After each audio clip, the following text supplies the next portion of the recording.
Ceramah kita bawa ni adalah orang yang tidak asing dalam medan dakwah khusus di tanah Malaysia, insyaAllah. Jadi nama dia diberi Badli Shah Alauddin. Dilahirkan di Kampung Berkat Barat, Pahang, dan beliau mendapat pendidikan di peringkat ijazah di Universiti Al-Azhar dalam bidang tafsir, dan juga mendapat ijazah di peringkat sarjana dalam bidang falsafah. Dan insyaAllah beliau sekarang ni banyaklah berkhidmat di Jabatan Agama, dan insyaAllah kita akan menyampaikan ceramah pada malam ini tajuk dengan Isra Mikraj, insyaAllah. Jadi tanpa melengahkan masa lagi, saya menyerahkan mati kepada Fadil Ustaz. Assalamualaikum warahmatullahi wabarakatuh. Bismillahirrahmanirrahim.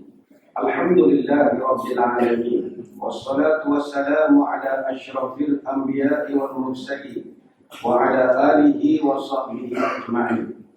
Allahumma barik lana fi Rajab wa Sya'ban wa ballighna Ramadan. Na'udzu bi kalimatillahi tamma min syarri ma khalaq. Bismillahilladzi la yadurru ma'a ismihi syai'un fil ardi wa la fis sama' wa huwas samiul 'alim. Allahumma adfa'na al-waba wal ghala wal riba wal zina wal mi'an wa su'al fitan ma dhara minha wa ma batan an baladina hadha salamu darul ihsan khasatan wa an sa'iri biladil muslimina 'amatan. Nawaitu at-ta'alluma wa at-ta'lim wal naf'a wal intifa' wal ibadah wal istibadah ibtigha'a wajhillah wa mardatihi wa qurbi wa thawabihi lillahi ta'ala. Ikut dua YouTube Dua-dua lagi. Tak ada, rakam je. Live. Apa yang live lah, rekod sudah. Rekod. Live orang datang, rekod sudah. Ni rekod. Jangan live. Kita nak menggalak orang datang surau. Jangan Rekod. bagi ke rumah ni macam mana. Yang ni ke sana. Mana boleh kita nak pengajar fakir ni bagi. Rekod. Rekod jangan live. YouTube, ada buat YouTube. YouTube boleh taruh watermark. Jangan biar kosong, pencuri banyak. Dia buat video pendek-pendek, dia jual ke YouTube. Lanon semua. Watermark, surau, nama besar-besar boleh. Nak marah-marah lah. Yang bahagia mengurusi ada di Jabatan Kuasa Surau As-Sobirin, Bandar Tasik, Puteri Rawang. Tuan-tuan guru, para alim ulama, para habaib, muslimin, muslimat, hadirin hadirat, tuan-tuan puan-puan, mudah-mudahan dirahmati Allah sekalian. Malam ini kita akan membicarakan satu tajuk mudah-mudahan bermanfaat, yaitu Isra wal Mikraj. Isra wal Mikraj adalah salah satu daripada kisah luar biasa yang dirakamkan dalam Al-Quran. Para ulama masih berselisih pandangan bila sebenarnya peristiwa ini berlaku. Jadi perselisihan ini satu benda yang biasa. Tak kira dalam apa benda sekalipun. Politik ke, sukan ke, hiburan ke, perselisihan sentiasa berlaku. Hatta dalam bab-bab agama. Isra Mikraj, cerita yang terang-terang disebut dalam Quran, tetapi ulama ada pendapat sendiri. At-Tabari mengatakan Isra berlaku sejurus Nabi dilantik menjadi Nabi. Imam An-Nawawi dan juga Imam Al-Qurtubi mengatakan ianya berlaku 5 tahun lepas Nabi dilantik menjadi Nabi. Dalam Hafiz Ibn Hajar Al-Asqalani, dalam kitab yang terkenal, dia mengatakan bahawa bukan sekadar tarikh ataupun hari, bulannya juga menjadi perselisihan ulama. Ada yang kata Ramadan, ada yang kata Syawal, Rabiul Awal, Rabiul Akhir, dan seterusnya. Ada 10 pendapat, kata Ibn Hajar Al-Asqalani. Namun, majoriti para ulama, seperti mana yang dicatatkan oleh Al-Mansuri, mengatakan Isra Mikraj berlaku pada 27 Rejab tahun ke-10 kenabian. Bagi kita orang awam, kita berlepas diri daripada membincangkan bila ianya berlaku. Apa yang pasti, ianya direkodkan dalam Quran. Cerita Isra Allah rakamkan dalam surah Al-Isra ayat pertama, Subhanalladzi asra bi'abdihi sampai habis ayat. Cerita Mikraj, naiknya Nabi ke Hadratul Qudus bertemu dengan Allah, itu direkodkan dalam surah An-Najmi ayat 13 sampai 18. Walaqad ra'ahu nazlatan ukhra 'inda sidratil muntaha. Sesungguhnya Muhammad telah melihat Jibril dalam rupanya yang asal sampai ayat laqad ra'a min ayati rabbil kubra. Sesungguhnya Muhammad telah melihat sebesar-besar tanda yang membuktikan kekuasaan Tuhan. Dan hadis-hadis tentang Isra wal Mikraj mutawatir. 16 orang sahabat Nabi yang meriwayatkan kisah ini. Anas bin Malik, Ali, Umar, semua senior semua. Jadi bagi kita orang Islam, cerita Isra wal Mikraj ini no doubt about it. Tidak ada kekeliruan langsung tentang ianya berlaku. Cuma dalam konteks kita negeri Selangor Darul Ihsan, kita berpegang pada manhaj ahli sunnah wal jamaah.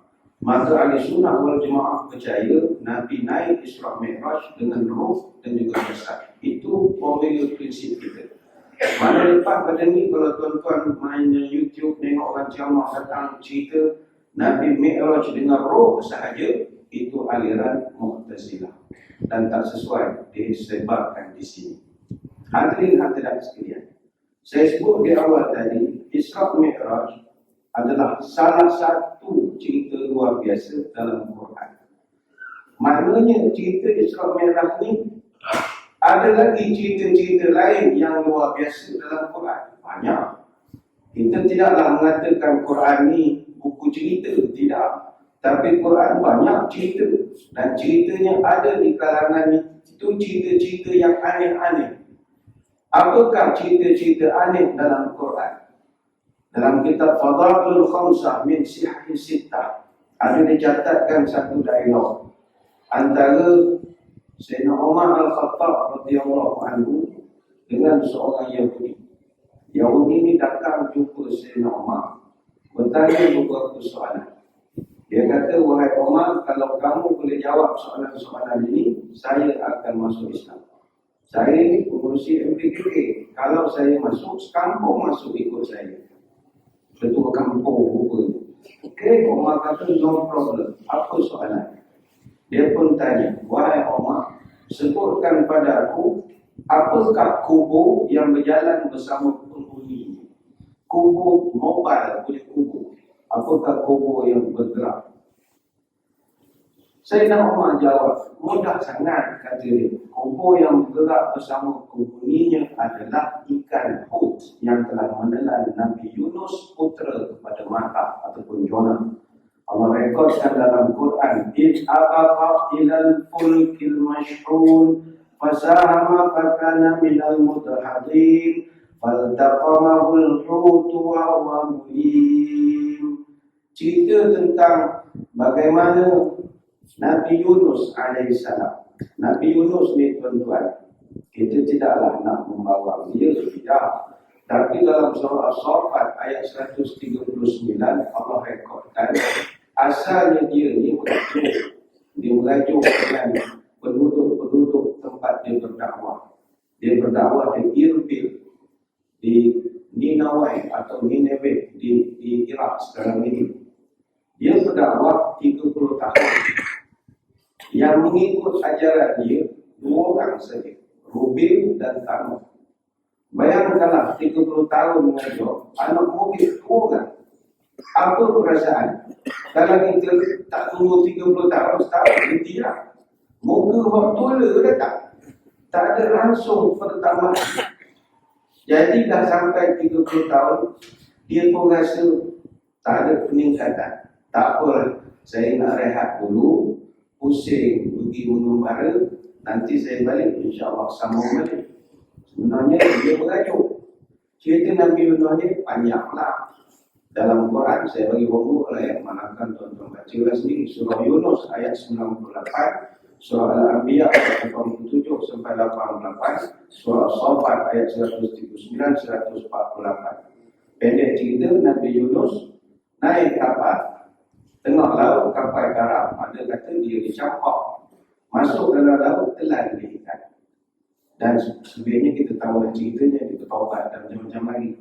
Jadi pelajaran untuk kita, kalau buat kerja dakwah, jangan meleset, jangan mengajuk-ngajuk, teruskan saja. Nabi Yunus dulu mengajuk, telan dia ikan kut. Penceramah kalau mengajuk, telan dia ikan patin padanya. Jatuh sungai Perak, telan ikan tapak. Buat nak mengajuk, nyampau dia orang tengok. Tak ada orang mengajuk, orang tak sambut mengajuk, tak ada air mengajuk, asyik mengajuk bekerja. Orang suruh berhenti untuk pergi azan, mengajuk juga ada. Ngomong lama, bunyi tu. Dia datang, tak mahu Ustaz, selama kena azan. Pasal nak ceramah ni, sekejap kena azan. Tak apalah, dia tutup kitab balik. Ada. Itu kalau jatuh laut, telan ikan. Isu mana boleh ceramah, mati isu.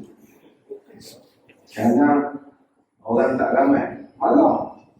Publicity orang tak ramai ni, punya saya ceramah kat sana 2,000 orang datang, pokok. Ini 3 orang, 4 orang datang. Mana boleh cakap begitu kerja agama ni. Bila cerita Nabi Yunus, teringat saya cerita kepada Nabi SAW semasa dia pergi ke Tarikh. Nabi dia pergi ke Tarikh. Lama ada sufaha ta'if nabiyina awa ila sajaratina yunaji rabbuhu yuzilliha fa'aqbal haddas khadimul bustan yudhidfi inabi. Masa Nabi dalam keadaan luka, kena hina di Taif, orang balik batu, berdarah kepala, lelek sampai buku lari.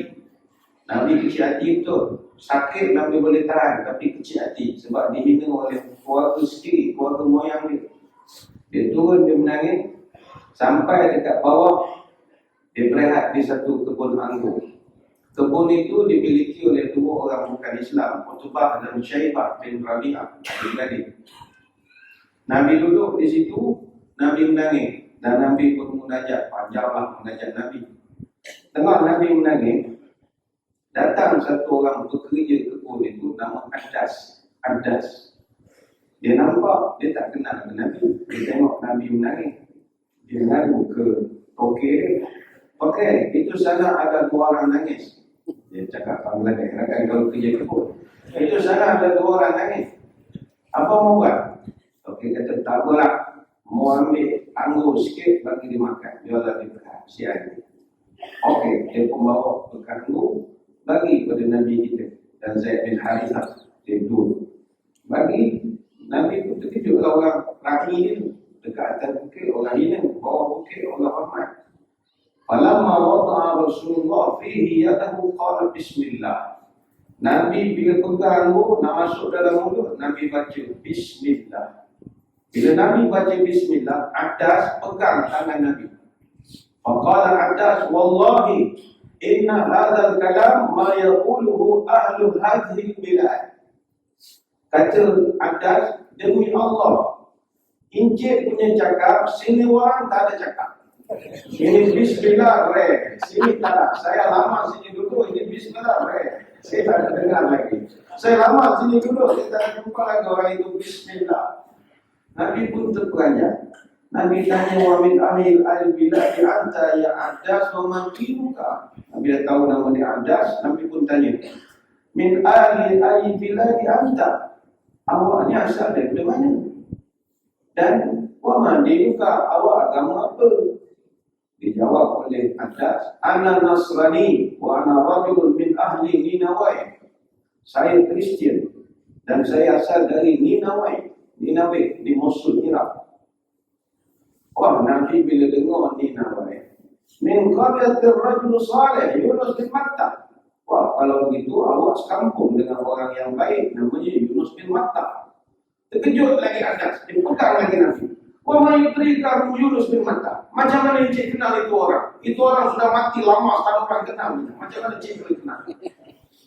Nabi senyum. Laka akhi kana Nabi wa ana Nabi. Itu saya punya saudara lah. Dia Nabi, saya pun Nabi. Kita Nabi semua saudara lah. Encik Nabi kah? Saya Nabi kah? Dia memang Nabi tak mau, memang semua Nabi saudara. Dia bapa saudara Nabi Ibrahim. Ibrahim ada dua anak, Ismail dan Ishak. Dua-dua anak dia jadi Nabi. Dari Ishak dapat anak nama Yaakob. Yaakob jadi Nabi. Yaakob dapat 12 anak, seorangnya Yusuf. Yusuf jadi Nabi. Dari keturunan Ishak juga yang melahirkan Syuaib, Ayub, Zulkifli, Musa, Harun, Daud, Sulaiman, Ilyas, Yasir, Zakaria, Yahya, Isa alaihissalam. Dan daripada jalur Nabi Ismail melahirkan Rasulullah SAW. Yang mana Nabi Ismail moyang Nabi ke-29, lapisan marga, satu marga.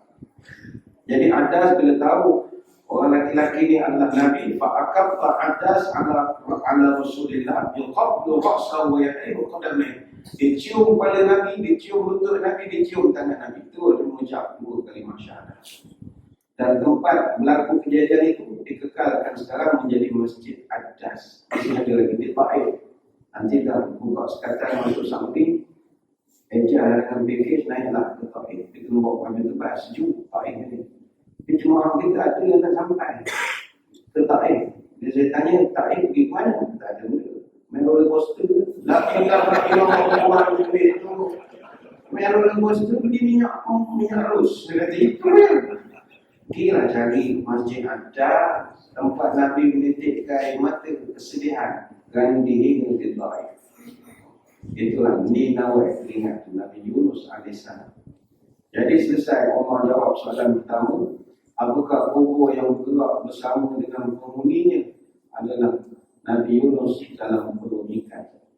Yahudi berkata, wah dapat menjawab pula dah. Baik, soalan yang kedua, apakah makhluk yang memberi peringatan kepada bangsa dia, tapi dia bukanlah manusia ataupun jin? Dia tanya kepada Umar. Umar kata, itu pun ada dalam Quran itu. Nah, ada juga dalam Quran. Ada, kata Umar. Surah An-Naml ayat 18. Hatta idza atau ala wadin naml qalat namlatun ya ayyuhan namlu udkhulu masakinakum la yahtimannakum Sulaiman wa junuduhu wa hum la yash'urun. Ingatlah ketika Sulaiman dan rombongannya sampai ke wadi Naml, lembah semut, maka ketua kepada semut itu memberi arahan kepada bangsa semutnya. Wahai semut sekalian, masuklah semula ke dalam sarang, sebab kita punya tuanku nak berlalu di sini, nanti dia akan bijak kita. Wa hum la yashkurun, dan dia bukannya nampak kita, kata semut tadi. Ulama buat kajian, semut tu jantan ke jin? Sampai begitu buat kajian. Ulama itu kerja ulama. Semut tu bila dikaji-kaji, rupanya semut betina. Jadi selamat hari wanita lah kepada semut-semut tu ya. Idqalat namlatun, idqalat dalam bahasa Arab, ta tu maknanya perempuan. Jadi ketua kepada semut adalah semut betina, ketua. Jadi itu juga cerita ada dalam Quran. Nabi Sulaiman konvoy, macam tuan-tuan kita dulu negeri graduate, kita faham konvoy itu macam mana, entourage, motorcade. Kalau dia VIP punya laluan, ada dia punya SOP-nya. Kalau kita di Malaysia, STGO 2003, Special Types General Order. Dia ada kereta prestige-nya, kereta sweeper-nya, dia adalah dia punya SOP dia.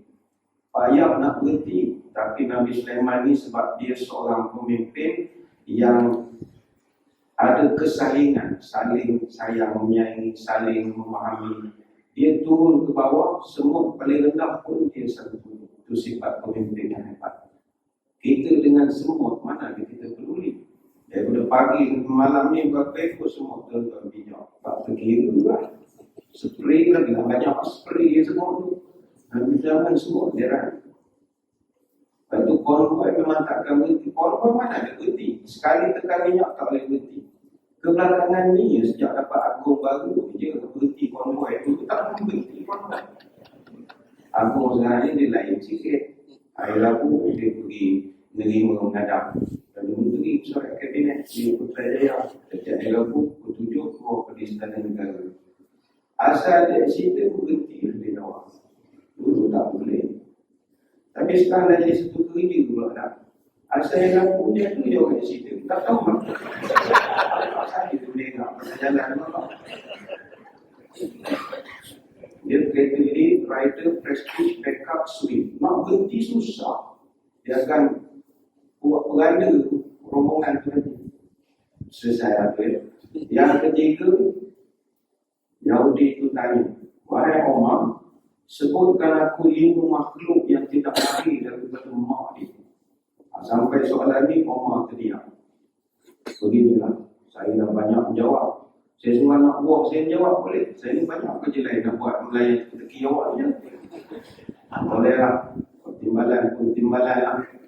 Jadi Omar agakkan Sa'ad bin Abi Waqqas panggil Ali bin Abi Thalib radhiyallahu anhu. Ali ini kata Ali, apa hal? Wahai tuan. Wahai Ali, kawannya ada kerja nak melayan ke Yahudi ni lama sangat. Awak tolong jawab bagi pihak kerjaan. Boleh? Tak ada masalah. Apa soalan kecil? Wahai Ali, aku tanya pada Omar tak jawab. Apakah 5 makhluk yang tidak lahir daripada mak? Oh, senang sangat, kata Sayyidina Ali. Terkejut semua orang. Kalau tuan-tuan aku agak 5 makhluk yang tidak lahir daripada mak. Nombor 1, kata Sayyidina Ali, makhluk yang tidak lahir daripada maknya adalah Nabi Adam AS. Dan itu direkodkan dalam Quran. Surah Al-Baqarah ayat 30 sampai 38. Surah Al-A'raf ayat 11 sampai 25. Surah Yusuf ayat 28 sampai 29. Terperinci sekali cerita kejadian. Yang kedua, kata Ali, makhluk yang tidak lahir daripada ibunya adalah Siti Hawa. Direkodkan secara eksplisit di dalam Quran, surah An-Nisa ayat pertama, surah Al-A'raf ayat 189, dan disokong dengan hadis-hadis yang sahih. Ketika Siti Hawa dilahirkan, umur Adam 130 tahun dan Adam wafat umurnya 930 tahun. Macam mana kejadiannya? Daripada tulang rusuk. Pada Nabi mengumpamakan istausu bin nisa'i khairah fa innal mar'a khuliqat min dhila'in wa fi riwayatin al mar'atu qad dhila'in. Hadis Bukhari Muslim. Pesanlah kepada orang perempuan, nasihatkan mereka dengan cara yang elok-elok. Sebab perempuan itu diciptakan dari tulang rusuk. Dalam setengah riwayat, wanita itu seperti tulang rusuk. Iza aqamta kasarta. Kalau kamu keras sangat nasihat, dia akan patah. Tapi kalau kamu tak buat apa-apa, dia akan bengkok sampai bila-bila. Sebab itu isteri, anak perempuan, adik perempuan mesti dinasihatkan. Kalau tak nasihat, dia akan kekal bengkok. Contoh, kalau dia buat beli dalam gosok, tuan-tuan kena tegur. Kan yang saya beli gosok periuk, banyak kali masak dah dia. Kalau tak ditegur, bengkok kita bayarnya. Dia bayarnya.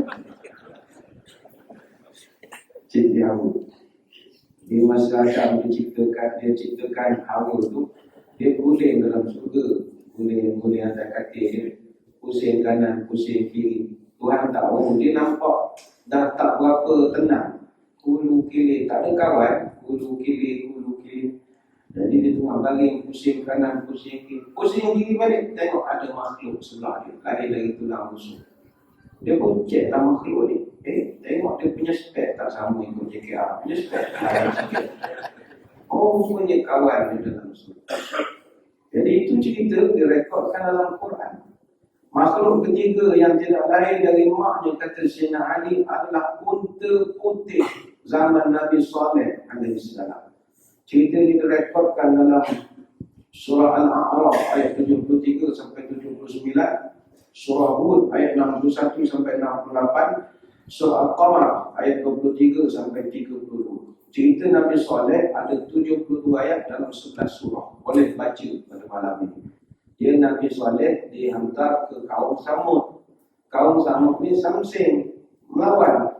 Allah beri mereka ujian, kena jaga seekor unta betina. Unta tu keluar dari celah batu, dari surga. Jadi mereka setahun tu boleh lah dia jaga. Masuk tahun kedua, dia sembelih ni buat kenduri. Jadi Tuhan murka turun bala, mati kering semua. Itu unta tidak ada mak. Makhluk keempat, kata Ali, yang tidak lahir daripada maknya adalah ular yang terjadi dari tongkat Nabi Musa. Dan itu juga disebutkan dalam Quran. Cerita Nabi Musa ni 136 kali Tuhan ulang dalam Quran. Cerita tongkat saja ada 2 kali. Dalam Al-Qasas ayat 31 dan macam-macam ayat. Wa an alqi asaka. Musa, campur tongkatmu. Tongkat jadi ular. Sup jadi ular. Jadi itu ular bukan lahir dari mana-mana mak. Dia ping begitu saja. Kun payakun tak ada mak. Makhluk kelima, kata Ali, yang tidak dilahirkan oleh maknya adalah ni yang paling popular. Kambing biri-biri yang disembelih oleh Nabi Ibrahim dalam cerita penyembelihan Nabi Ismail alaihi wassalam. Direkodkan dalam surah As-Sobirin ayat 110. Cerita Ibrahim paling popular lah dalam Quran. 25 surah cerita pasal Nabi Ibrahim. Jadi bila Ali boleh jawab semua soalan ini, maka Yahudi ni macam terkesima. Wah, dah boleh jawab. Relate dengan Quran tu lagi. Jadi kata Ali, inilah. Awak tadi dah bersetuju untuk nak masuk Islam. Jadi apa kata awak masuk Islam? Apakah reaksi Yahudi itu? Ya, ini kita akan terangkan kemudian. Kan kita nak memberi laluan dulu kepada azan Isya. Jadi tuan-tuan semua jangan ke mana-mana. Kembali selepas ini.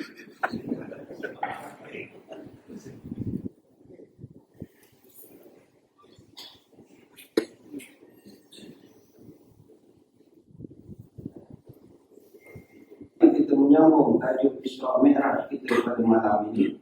Mohon izin daripada jemaah, kita menganjakkan sedikit pelaksanaan solat Isya berjemaah untuk kita habiskan sedikit tajuk kita pada malam ini. Dan diluar-luarkan juga pihak surau ada mengedarkan atau menggerakkan tabung untuk pengimanan surau. Jadi sama-samalah kita menyumbang, khususnya di bulan Rejab yang mana setiap amalan dilipat gandakan. Jadi kalau masuk duit ke tabung itu, pastikan warnanya merah ke atas sebab pahala besar, ya, pahala besar. Bukan untuk penceramah, untuk surau, ambil surau, sedekahlah ke surau. Tanpa bantuan jemaah, surau tak dapat nak menyangkuni semua perkara yang boleh memberi keselesaan pada kita. Hadirin hadirat sekalian, balik kita menceritakan tentang cerita-cerita aneh dalam Quran.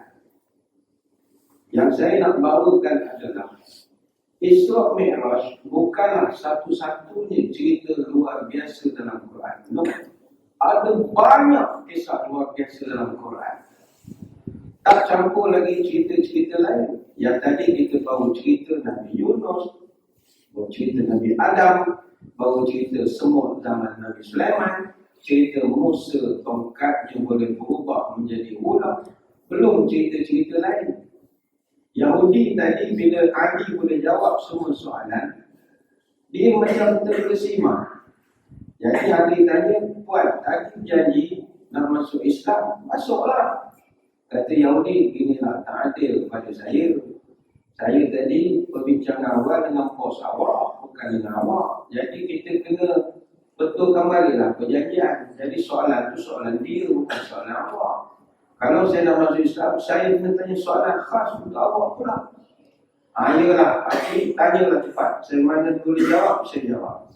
Kata Yahudi ini, wahai Ali, ceritakan pada aku kisah 6 pemuda yang tidur dalam gua. Ali gelap lah.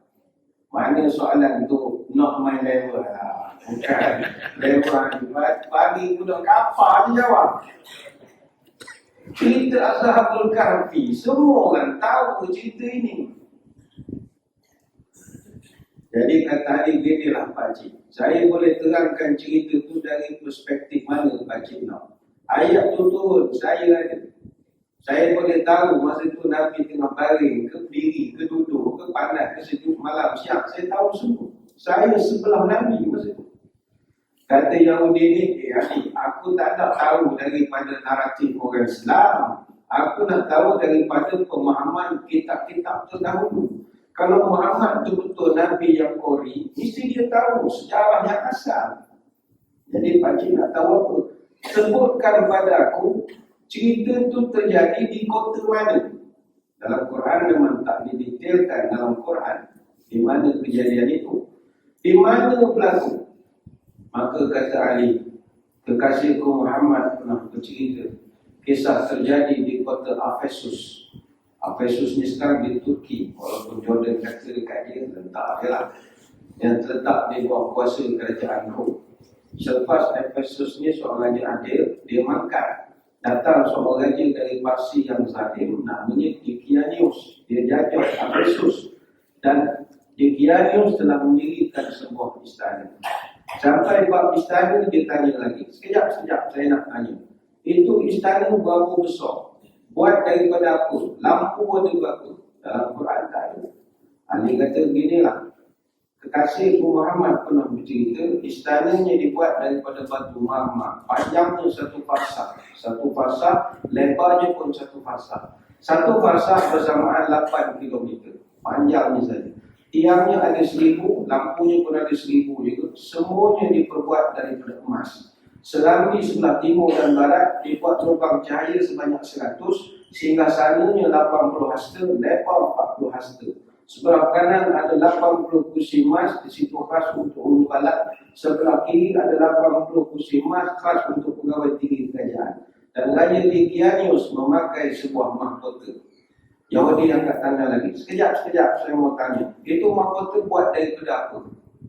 Ali jawab, kekasihku Muhammad ada bercerita, mahkotanya dibuat daripada kepingan emas. Ada 9 kaki, tiap satu ditaburkan permata. Begitulah soalan terperincinya Ali boleh jawab. Sampai yang bab dia tanya kepada Ali, anjing tu yang mengikut tu, anjing tu warna apa? Sampai begitu. Anjing tu nama apa, warna apa, gini-gini.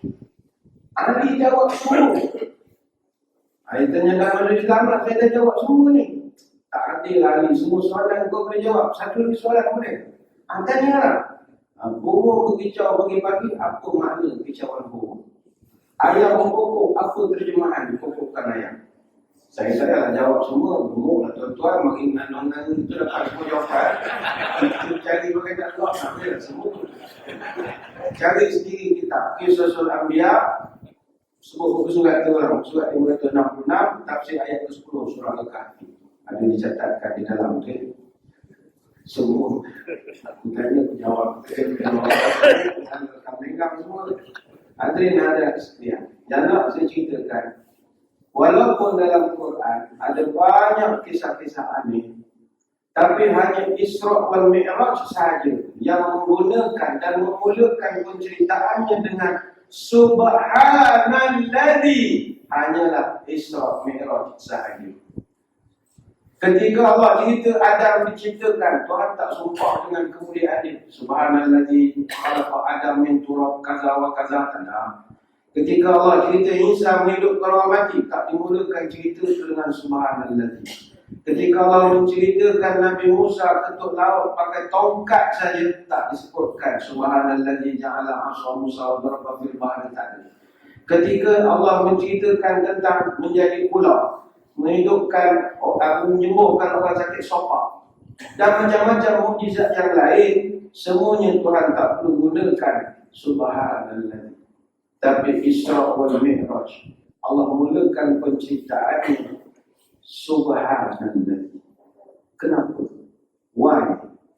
What is the because? The because is Isra Mikraj bukan sekadar peristiwa luar biasa, tapi Isra Mikraj adalah peristiwa yang terlalu amat sangat luar biasa. Begitu luar biasanya Isra wal Mikraj, sehingga kan orang Islam di Mekah pun tak percaya. Itulah bulan. Bila Nabi cerita kepada sahabat, pada orang Islam, cerita-cerita mukjizat dalam Quran, semua angguk saja. Mereka, semua angguk. Tapi bila cerita Isra Mikraj, semua terpinga-pinga. Dalam hadis riwayat Aisyah, keras bahasa Aisyah, kita terdamak nak menyebut ni. Kata Aisyah, lama usriya bin Nabi ila al-Masjid al-Aqsa, asbaha yatahaddatsu an-nas bizalika. Nabi bila pergi Isra Mikraj waktu malam, paginya Nabi ceritakan kejadian itu kepada manusia. Fartaddan nasun, maka murtadlah sebagian orang. Kelas ayat dia. Faman kana amanu bihi wa saddaqu. Maka murtadlah orang yang sebelumnya percaya dan beriman kepada Nabi. Kita orang awam, kita tak tergamak nak terjemahkan murtad. Kita anggap dia orang ni apa bahasa mudah ya? Keluar parti saja. Keluar parti tu buat NGO. Gitu ya. Dia tak pindah parti lain, dia buat NGO saja. Dia tak tukar agama masuk agama kafir, tak. Dia jadi NGO saja, berjuang hak asasi gitu. Dan Nabi SAW pun menceritakan pengalaman pedih ketika menceritakan Isra Mikraj. Dalam hadis kata Jabir, dia mendengar Nabi bercerita, "Lama kazzabatni Quraisyun kuntum fil hijr, fajallallahu li baital maqdis, fatafidtu ukhbiruhum an ayatihi wa ana anzur ilaihi." Hadis riwayat Bukhari, Muslim, Ibn Hibban. Ketika aku menyampaikan cerita Isra wal Mikraj, aku berdiri di atas hijr Ismail, tempat perbuatan. Itulah lokasi ceramah Nabi. Kazzabatni Quraisy, aku dituduh bohong oleh pengikutku sendiri. Nabi cerita kekecewaan dia. Ada satu kitab khusus bercerita tentang Isra wal Mikraj. Namanya kitab Al-Isra wal Mikraj. Dalam kitab ini ada dicatatkan hadis daripada Imam As-Suyuti, ada hadis-hadis dari riwayat Ibnu Syaibah, Imam An-Nasai, Al-Bandar, Abu Nu'aim dan banyak hadis lain. Menceritakan tentang apa kronologi ceritanya ketika Nabi balik daripada Isra wal Mikraj. Yang mula-mula offer Nabi cerita perkara ini adalah Abu Jahal. Falamma asbaha wada ila nada Quraisy faja'a ilaihi Abu Jahal bin Hisham. Orang pertama datang ke rumah Nabi pagi-pagi buta adalah Abu Jahal bin Hisham. Fahaddathahu Rasul bima jaralahu. Nabi cerita apa yang berlaku pada dia. Faqala Abu Jahal, ya Bani Ka'ab bin Luwai, halimu. Maka bila Abu Jahal mendengar cerita Isra wal Mikraj, dia terus buat announcement. Hei penduduk sekalian, jom kita dengar ceramah daripada Muhammad. Jadi kalau orang bincang dan tanya, siapakah penganjur pertama ceramah Isra wal Mikraj? Abu Jahal. Penganjur pertama. Dia Abu Jahal ni, mungkin tuan-tuan heran, apa hal dia pergi pagi-pagi ke rumah Nabi? Dia begini, Abu Jahal ni dia ada satu PN. Sama macam PN kita sekarang, nak tahu berita terkini, perkembangan semasa. Naluri nak tahu berita bukan sekarang, dulu lagi dah. Dulu lagi. Cuma zaman dulu tak ada surat khabar, tak ada Facebook, tak ada WhatsApp, kita tak tahu sangat perkembangan. Jadi Abu Jahal ni dia orang cerdik. Abu Jahal ni orang cerdik. Dia nak tahu apa yang berlaku. Jadi dia nak dapat berita, zaman tu tak ada berita bernama, tak ada. Mana sumber berita? Nabi. Sebab Nabi zaman itu, nama jawatannya pun Nabi. Nabi dalam bahasa Arab dari perkataan Naba'a. Naba' maknanya berita. Nabi pun baru berita. Jadi pagi-pagi buta dia minta cerita ke Nabi. Ya Muhammad, apa berita pagi ni? Nabi cerita. Dia Abu Jahal ini, dia dengan Nabi, dia sebenarnya dia percaya ajaran Islam. Dia percaya sangat. Dia ada, dalam hadis ada disebutkan, ada 3 orang di Mekah kafir, tapi percaya Islam itu bagus. Pertama Abu Jahal, yang kedua Abu Sufyan, yang ketiga Al-Akhnas bin Syurik. 3 orang. 3-3-nya kaki sekolah. Nabi malam-malam, dia orang akan datang ke rumah Nabi, menyobok belakang dinding rumah Nabi, nak mendengar bacaan Quran. 3-3. Nabi tahu dia orang sekolah. Tapi 3-3 ni, dia tak tahu dia sama dia tengah sekolah. Satu hari, dia sama dia bertemu. Satu orang bertemu, berigak. Dia kantoi. Abu Jahal nampak Al-Akhnas. Hei, kaki Muhammad. Aku nampak kau juga. Tiba keluar Abu Sufyan. Ada juga. Ya, cari. Sampai Al-Akhnas bin Syurik, dia tanya kepada Abu Jahal. Bang, kali Muhammad baca mula-mula. Aku dengar. Rasa macam mana Islam? Bagus, tak ada masalah. Dah kata nak ikut dia. Tak ada pasal pun ikut Muhammad. Kenapa dia tak nak ikut Nabi? Bukan dia tak percaya Islam tu bagus. Ego saja. Dia sebab Abu Jahal ni, dia ni daripada suku Makhzum. Dia ada isu keturunan juga. Di Mekah, suku bangsawan ada 3. Makhzum, Bani Hashim, Bani Umayyah. 3 Bani ini semua ada jawatan. Bani Hashim terkenal dia kalau haji, dia orang conquer. Mana kerja-kerja haji ni, bagi minum, menyantuni, semua pokok Bani Hashim. Bani Umayyah, ini tikung-kia punya tahap, memang tinggi. Dia orang punya keturunan Umayyah di Tasik, itu keturunan Umayyah. Andalusia, Umayyah, memang dia orang bangsawan betul. Makhzum ni pun bangsawan, tapi tak dapat jadi pemimpin. Sebab saingan mereka kuat. Jadi dia persaingan politiknya. Jadi dia benci ke Muhammad atas faktor politik. Bukan faktor ajaran tak betul. Kata kalau aku ikut dia, aku tinggal keturunan aku. Dah lah tak boleh jadi pemimpin. Nak ikut dia lagi. Itu je Abu Jahal. Jadi balik bercerita Abu Jahal tadi. Dia minta berita dengan Nabi. Nabi pun cerita. Cerita terbaru, bang, malam tadi aku pergi Baitul Maqdis. Baitul Maqdis? Baitul Maqdis mana? Masjidil Aqsa. Bila kau pergi? Malam tadi. Daripada mana? Daripada Masjidil Haram. Dan yang kau ada sini, balik semula semalam. Kau pergi bila? Malam tadi. Balik malam tadi juga. Hilang mana lagi? Kan naik apa? Dia pun cerita, Nabi kan dulu air naik, urok ni ada kepok, terbang, tamu dengan Jibril, nak. Rupa Abu Jahal boleh dia kata, wah, Muhammad, kau ni gila. Tu rupanya, aku main-main je untuk orang mengatakan ni gila. Tak sangka gila betul, Muhammad. Inilah, aku tahu kau tak ada tauliah ceramah kan? Kau tak ada ceramah, kau tak ada kebenaran mengajar. Aku ni ahli majlis Bandar Raya Mekah. Aku boleh keluar special permit untuk buat ceramah. Aku bagi tempat paling special dekat Kaabah, kawasan DJ Ismail. Bersetuju atau tidak? Boleh lah, saya dah lama dah tak public speaking ni. Okay.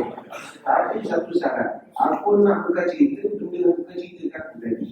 Cerita yang dah naik tak aku sampai ke Masjid Al-Aqsa. Bukan dia nak buat tajuk lain.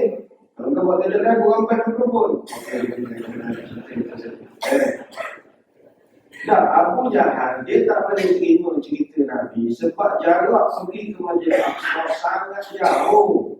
Tuan-tuan, Masjidil Haram ke Masjidil Aqsa, orang pernah buat percubaan driving 2066 km. Mana kalau driving 35 jam, tak campur naik ferry kat terusan Suez lagi. Kalau naik unta, 40 hari pun sampai. Macam mana Muhammad boleh datang, boleh pergi dan balik dalam masa 1 malam? Iaitu Abu Jahal tak boleh terima. Jadi Abu Jahal pun siapkanlah pentas nak ceramah. Orang Islam masa tu hati dah bunga-bunga. Wah, seronoklah bos kita ceramah. Hampirlah ramai masuk Islam hari ni. Penat kita melayan pendaftaran juga. Jadi buka buku semua. Lepas itu malah standby nak bagi duit khatar apa semua. Atau alas saya sampai sekarang kan. Dah standby buka buku semua. Jadi Nabi pun dipersilakanlah berceramah di atas hijab Ismail. Bila Nabi buka saja mulut, Nabi bercerita, malam tadi Jibril datang, dia buka atap rumah saya, dia belah dada saya. Orang Islam nak pandang sama mesti. Wah, kacau pula. Dia cerita dia pula, kacau orang tu bentar cerita pelik-pelik. Apa? Ceritalah tajuk Muhammad Jihad ke, cerita Islam agama yang indah ke, harga indah air ke, cintai alam sekitar ke. Dia cerita pelik-pelik tu apa? Masing-masing dah ada yang kecewa. Ada yang cakap belakang, dah lah buat payah nak ceramah publik. Orang dah bagi peluang, tak nak guna. Inilah payah. Kita cakap macam nak mengajar dia. Ada yang nak berbunyi-bunyi macam itu. Jadi Abu Jahal ketika itu dia dah tengok orang Islam 50-50. Berjaya lagi. Sebab matlamat dia nak pecahkan kepercayaan kepada Muhammad. Sebab dari segi politik, kepercayaan adalah modal terbesar kejayaan seorang pemimpin. Tanpa kepercayaan, dia takkan ke mana-mana. Nak jadi pemimpin tentang kepercayaannya. Orang percaya, jauh perjalanan. Jangankan jadi pemimpin, jadi penceramah, jadi meniaga, kepercayaan. Orang meniaga kalau tuan tak percaya daripada dia, nak beli barang dia tak nak. Dan bayar negara, cuci pinggan kat longkang belakang tak ada. Kalau dia orang tak percaya lah kamu. Penceramah, tak ada kepercayaan, tak jumpa orang. Katalah penceramah, awak penceramah tapi kerja pelai siang mana? Pelai dengan isteri, cegai kahwin, kawan-kawan ini, kejap kahwin, cegai kahwin, kejap kahwin, kejap cegai, kejap kahwin. Orang menjadi benih, dia kahwin ke cegai, dia pun jadi benih. Orang macam ni, tuan-tuan nak panggil ke ceramah, tajuk rumahku surga ku. Siapa dia nak dengar? Suka kau hari nak mengajar orang. Pergi balik lah. Kepercayaan modal besar. Pemimpin boleh bagus dan tak bagus kepercayaan. Dan Abu Jahal tahu Muhammad ini modal terbesar kepercayaan. Al-Amin. Selagi kita tak boleh buat character assassination, selagi itu kita tak boleh saingi dia dari segi politik. Kita kena bunuh karakter dia. Macam mana? Ni peluang. Cerita paling pelik aku dengar pagi ni. Biar lantak dia cerita pada orang. Tak tengok angin jaya tu dia. Berjaya dia. Dia Jahal cerdik tuan. Memang Abu Jahal cerdik. Tuan-tuan kena ingat, Abu Jahal bukan pak saudara Nabi. Bukan. Sebab dia Bani Mansur. Dia pak saudara Nabi, Abu Lahab. Itu pak saudara. Abu Lahab ni Abdul Uzza bin Abdul Muttalib. Pak saudara tu. Cuma dipanggil Lahab, ada beberapa pendapat antaranya, dia ni comel, cantik. Orangnya kulit putih kemerah-merahan. Macam muka orang kulit orang K-pop. Orang jenis merah-merah, cantik. Orang panggil flawless. Yang flawless selfie itu Abu Lahab. Sebenarnya Abu Lahab. Abu Lahab. Dia menyatu-nyatu muka. Flawless, kilat-kilat. Itu cantik. Abu Lahab ni cantik. Kalau Abu Jahal, dia bukan pausaudara, dia Amr bin Hisham bin Mughirah. Dia dari suku Makhzum. Dia ni pesaing Nabi, umur lebih kurang. Dan dia ni, masa muda, masa belia, belasan tahun, dia dah dijemput menjadi panel dalam Darun Nadwah. Darun Nadwah ni satu grup elit orang Quraisy membincangkan pembangunan Mekah. Apa kita nak buat, orang luar datang, pembangunannya, prasarananya, perancangan kewangan, ekonomi. Dia belasan tahun, lebih muda daripada Puteri lagi tu. Belasan tahun lagi, dah dijemput dalam Quran. Dia orang cerdik sangat. Sebab itu namanya yang asal adalah Abul Hakam. Abu maknanya bapa, Hakam cerdik. Mana kalau cakap orang faham, bapak cerdiknya dia ni. Tapi Nabi sendiri tukar namanya Abu Jahal. Abu, bapa, Jahal, bongok. Bapa, bongok je kan. Kenapa Nabi itu orang baik? Dia geram sangat. Kenapa dia geram? Pertama dia bunuh Sumayyah. Sumayyah binti Khayyat, orang perempuan.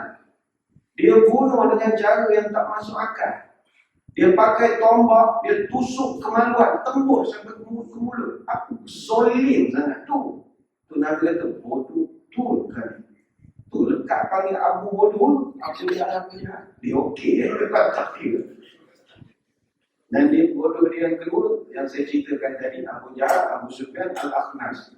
Islam aku kita ikut sebab sombong keturunan. Bodoh kan. Jadi Abu Jahal berjaya memecah-belahkan kepercayaan orang Islam masa itu hampir seolah-olah kalau istilah kita sekarang undi tak percaya lah. Masa itu undi tak percaya kepada Nabi, menganggap Nabi dah tak betul lah. Orang Islam dah masuk air, Abu Jahal senyum saja. Kemudian dia tengok aku punya perancangan, jadilah kau orang tahu apa kerja kita saya. Aku buat sekejap, tengok tu hancur pun politik. Datang seorang bos, kalau setakat ini semua masuk air, ini semua cahaya semua. Kalau bos boleh pengaruh satu orang lagi, dia ni kalau dapat pengaruh berjaya ikut kita punya kempen Muhammad, habis. Siapa? Aku buat kau lah, dia mana ada lagi ni. ya. Kingmaker. Dia kingmaker. Kalau dapat pegang dia, jangan semua ni. Jom kita pergi rumah Abu Bakar. Rupa Abu Bakar tak pergi majlis ceramah tu. Abu Bakar duduk di mana? Abu Bakar ni rumahnya sekarang dekat tapak hotel Millennium sekarang. Hotel Hilton lama yang ada Bandar KFC depan pintu Malik tu. Di situ lah rumah Abu Bakar. Dia tak pergi ceramah. Aku dia buat di rumah. Tak tahu lah. Dia ceramah tu dia tak ada. Bila macam ni tengok, ini Abu Bakar tak ada. Kita kena pengaruh dia dulu. Sebab Abu Bakar ni orang kanan dia. Jadi Abu Jahal pun bergalaklah dia dengan pengusaha Quraisy pergi rumah Abu Bakar. Dan masa tu orang Islam pun yang dah 50-50 ni, yang dah nak tutup cawangan apa semua ni, pun sama pergi rumah Abu Bakar ni, yang dah masuk air. Bergalak serentak pergi rumah Nabi, rumah Abu Bakar. Bagi salam Abu Bakar. Wah, terkejut Abu Bakar. Raya ni. Biasa orang datang kalau Islam belaka. Kalau orang kafir belaka. Ini dua-dua. Ini sudah perikatan. Dalam macam ni. Ini raya. Ini juga memakai itu perikatan. Tak tahu juga.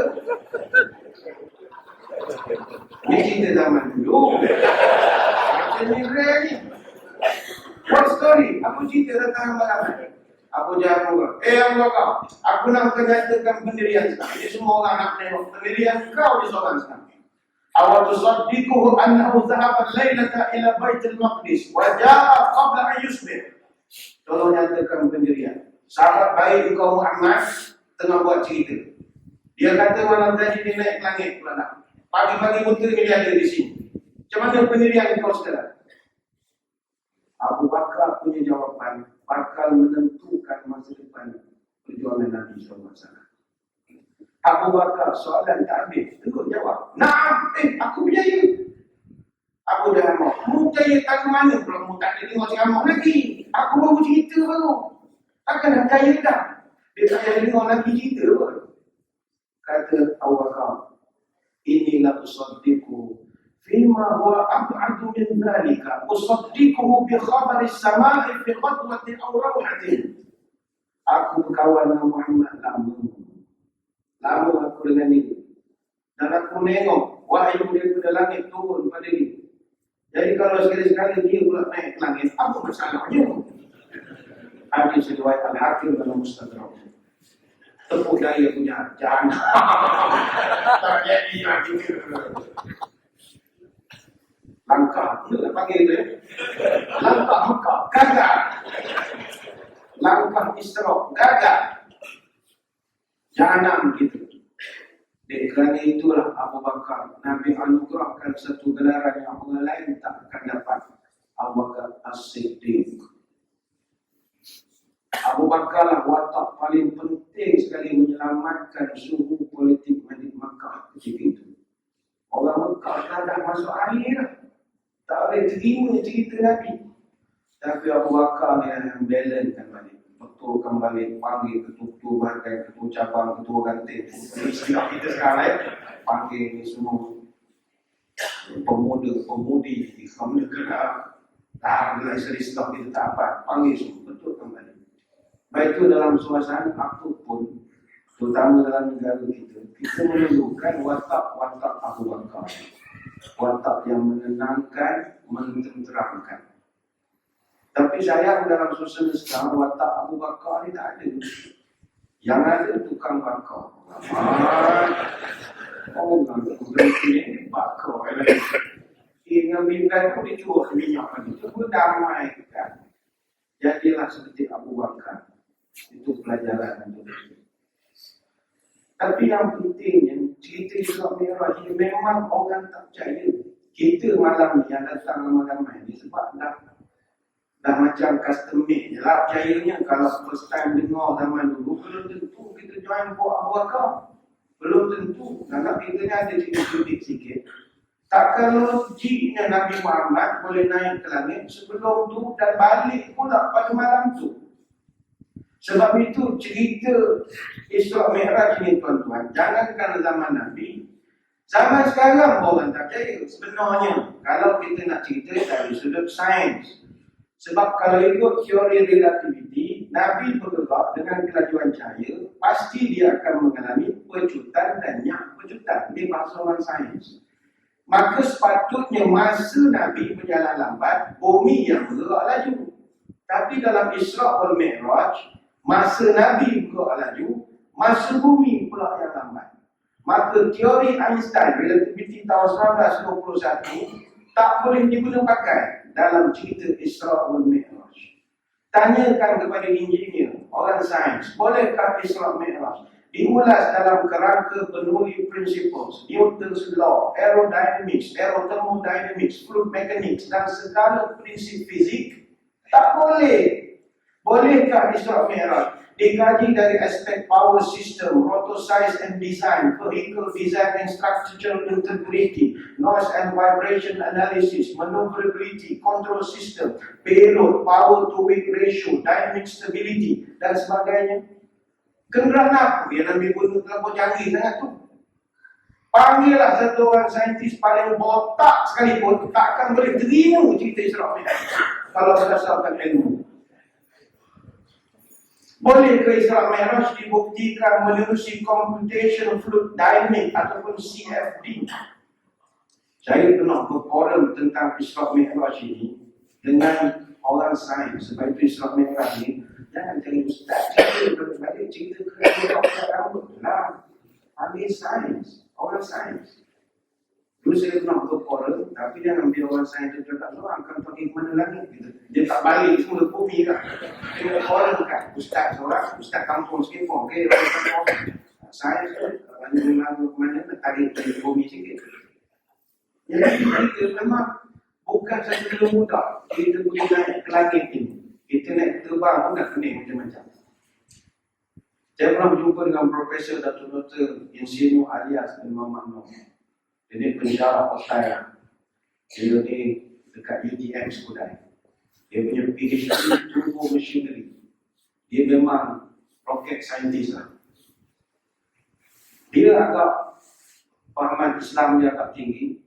Dia banyak cerita tentang Isra wal Mikraj. Sebab dia engineer sebenarnya. Dia mechanical engineering. Lepas tu buat temu flux dalam master dia.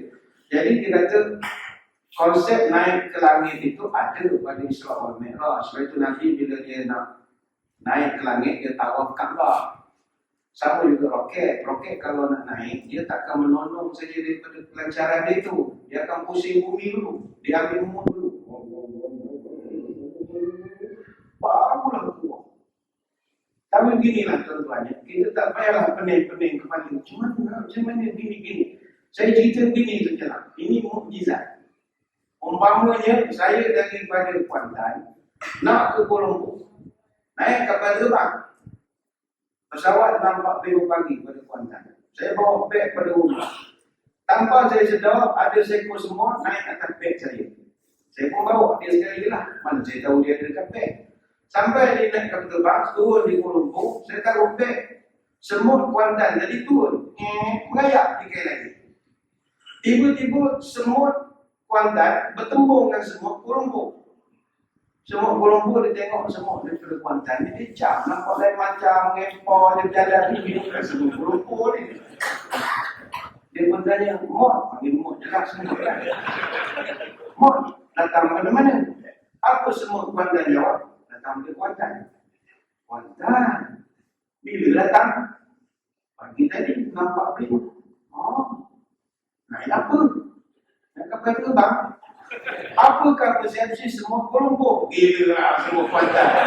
Nak nipu agak-agak lah. Kenapa semua Kuala Lumpur tak diterima? Sebab dia ukur ikut body semua.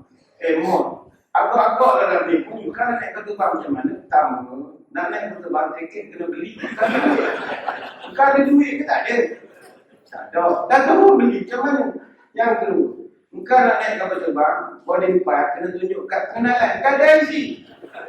Tak ada. Dah terus macam mana kau boleh naik? Nak menipu pun agak-agak lah. Itulah Abu Jahal ketika dia bertanya kepada Nabi. Sebab Abu Jahal ikut kudrat manusiawi. Sedangkan Nabi Isra wal Mikraj itu kan ikut Allah. Kalau Allah yang bawa, apa masalah kau? Carilah formula apa pun dalam dunia, takkan jumpa. Sebab yang membawanya adalah Allah. Jadi tak payahlah kaji dari segi sains sebenarnya. Takutkah ising kita esok kalau kaji dari segi sains.